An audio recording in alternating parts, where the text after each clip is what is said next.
आज की क्लास में हम बात करने वाले हैं cash fund flow, day book और लिस्ट ऑफ अकाउंट्स के बारे में। तो सबसे पहले मैं आपको बताने जा रहा हूं कि कैश फंड फ्लो होता क्या है।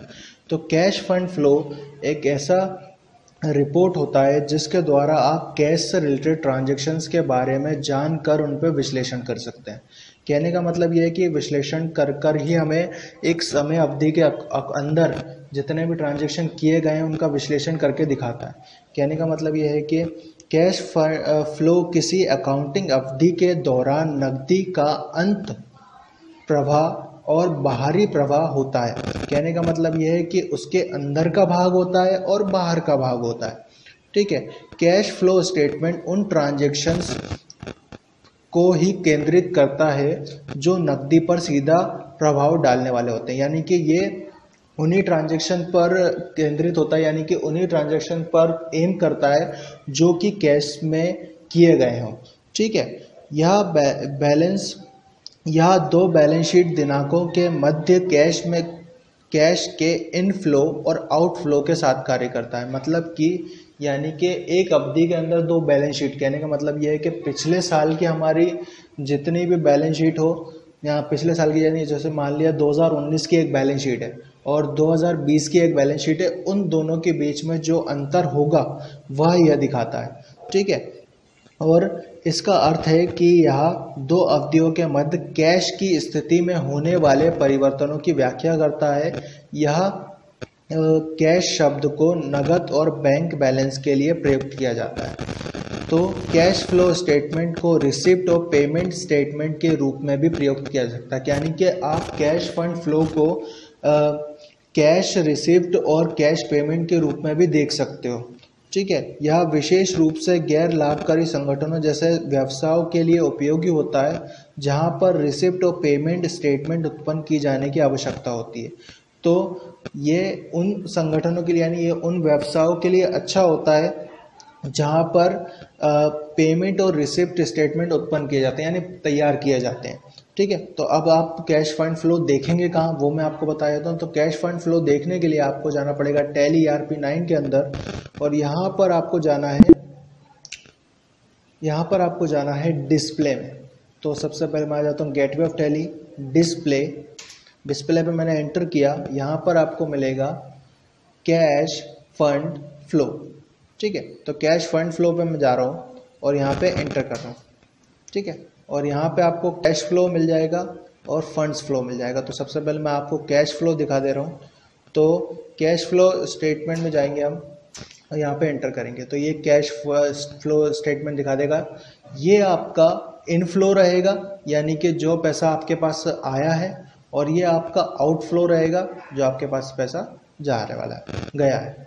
ठीक है, तो सबसे पहले मैं आपको दिखा देता हूँ कि कैपिटल अकाउंट में हमारे पास 2,50,000 रुपये आए। लोन लाइबिलिटीज हमारे पास आई है। ठीक है, सेल्स अकाउंट से पैसा आया, इनडायरेक्ट इनकम से पैसा आया, और जाने वाला जो पैसा है वो है 25,000। ठीक है, और इनडायरेक्ट एक्सपेंसेस हुए हैं 29,000 रुपये। तो ये आपका कैश फ्लो अकाउंट है। बैक आ जाता हूँ मैं इसके बाद यहाँ आपको मिलेगा फंड फ्लो। तो फंड फ्लो में आप यहाँ पे चेक कर सकते हैं। तो यहाँ पे फंड फ्लो में आपके पास सोर्सेज जो है वो कैपिटल अकाउंट है, लोन लाइबिलिटीज है, और नेट प्रॉफिट हो रहा है आपको 67,000 का। ठीक है, यहाँ पर जो एप्लीकेशंस आपको दिखाई दे रही है वहाँ पे आपको कुछ नहीं दिखाई दे रहा, लेकिन जो नीचे आपको कुछ दिखाई दे रहा होगा जैसे करंट एसेट्स हैं, क्लोजिंग बैलेंस, और यहाँ पर आपको VKG कैप इंक्रीजन दिखा रहा होगा। करंट लाइबिलिटीज़ उनको माइनस किया गया, 11,000 रुपये करंट लाइबिलिटीज़ माइनस की गई है, और उसके बाद जो पैसा बच रहा है वो यहाँ पे दिखा रहा है। ठीक है, तो इसके बाद हम क्या करेंगे, यहाँ पर आपको दिखाई देगा कैश फ्लो प्रोजेक्शन। तो यहाँ पे आप ये भी देख सकते हो कि कैश फ्लो प्रोजेक्शन में आपको यहाँ पे दिखाई देगा। तो कैश फ्लो प्रोजेक्शन आपको तब सही दिखाई देगा जब आपके पास दो बैलेंस शीट मैच करनी हो। तो कैश फंड फ्लो आपका इस तरीके से काम करता है। तो कैश फंड फ्लो के द्वारा आप ये देख सकते हो कि आपके पास इनफ्लो में कितनी चीज़ें हैं और आउटफ्लो में कितनी चीज़ें हैं, आप उनका विश्लेषण कर सकते हैं। ठीक है, उसके बाद आपको नेक्स्ट ऑप्शन दिखाई देगा। नेक्स्ट ऑप्शन आपको मैं बता दे रहा हूँ। तो नेक्स्ट ऑप्शन है आपका डे बुक।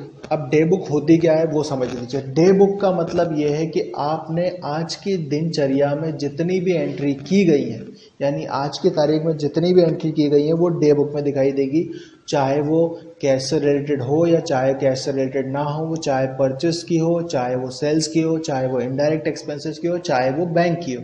तो सिंपली आपको क्या करना है, तो सबसे पहले आप जाएंगे गेटवे ऑफ टैली पे। यहाँ मिलेगा आपको डिस्प्ले। डिस्प्ले में जाएंगे, ट्रायल बैलेंस के नीचे देखेंगे तो आपको मिल जाएगा यहाँ पे डे बुक। तो डे बुक पे आपको एंटर करना है और डे बुक में आपको जितनी भी एंट्री की गई होगी वो दिखा रहा है। जैसे कि 1/4/2020 को मैंने जितनी भी एंट्री की है वो सारी दिखा रहा है। ठीक है, तो आपको क्या करना है, अगर आपको 2 तारीख की एंट्री देखनी है तो आप यहाँ पे F2 प्रेस करेंगे। तो यहाँ पर तारीख चेंज हो जाएगी, तो चेंज डेट का ऑप्शन आया तो मैं 2/4/2020 कर देता हूँ उसको। तो 2/4/2020 करूँगा तो यहाँ पर आपको कोई एंट्री नहीं दिखाई दे रही, क्योंकि मेरे द्वारा अभी फ़िलहाल इस डेट में कोई काम किया ही नहीं गया।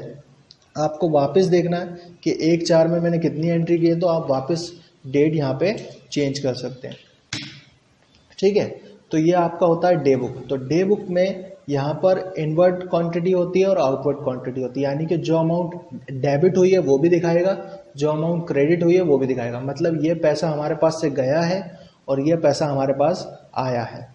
ठीक है, इसके बाद नेक्स्ट है आपका, नेक्स्ट टॉपिक है लिस्ट ऑफ अकाउंट्स। तो यहाँ पे आपको मिलेगा लिस्ट ऑफ अकाउंट्स। तो लिस्ट ऑफ अकाउंट्स क्या है, यानी कि आप इसके नाम से ही समझ जाइए कि ये अकाउंट्स की लिस्ट होने वाली है। तो यहाँ पर इसको देखने के लिए आपको कहाँ जाना पड़ेगा, तो gateway of tally, display, list of accounts, ये सबसे नीचे आपको लिस्ट ऑफ अकाउंट्स मिल जाएगा। यहाँ पे आप एंटर करेंगे तो यहाँ पे आपको लिस्ट ऑफ अकाउंट्स में आप देखेंगे, जैसे ब्रांच और डिवीज़न में मैंने कुछ नहीं बनाया हुआ है, जबकि कैपिटल अकाउंट मैंने बनाया हुआ है, तो ये एक अकाउंट आपको दिखाई दे रहा है। ठीक है, उसके बाद दूसरा आपको दिखाई देगा कैपिटल। तो ये कैपिटल की लेज़र है जो मैंने बनाई थी। ठीक है, और वो अकाउंट था यानी वाउचर था। ठीक है, उसके बाद यहाँ पे करंट एसेट्स आपको दिखाई देंगे। तो करंट एसेट्स ये एसेट्स है। ठीक है, उसके बाद कैश इन हैंड इसके अंदर आता है, बैंक अकाउंट इसके अंदर आता है, तो ये आपको दिखाई दे जाएंगे। उसके बाद यहाँ पे डिपॉजिट में मैंने कुछ नहीं किया हुआ, लोन एंड एडवांस एसेट में क्या हुआ है, तो यहाँ पे लोन एंड एडवांस एसेट आपको दिख जाएगा। तो ये लिस्ट ऑफ अकाउंट से आप यहाँ पर चेक कर सकते हो कि आपने मैच कर सकते हो कि आपने सही अकाउंट में सही लेज़र बनाई है या नहीं बनाई है। तो जैसे लोन एंड एडवांस एसेट्स, तो मैंने मोहित को लोन एंड एडवांस एसेट्स में इसलिए रखा है क्योंकि मोहित से पैसा आएगा, मैंने उसको लोन दिया था इसलिए। ठीक है, तो ये कुछ ऑप्शंस मैंने आपको बताए हैं। उसके बाद नेक्स्ट क्लास में मैं आपको बताऊंगा इसके आगे के ऑप्शंस। तो नेक्स्ट क्लास में आज के क्लास में हमने कवर किया cash fund flow, day book और list of accounts. Next class में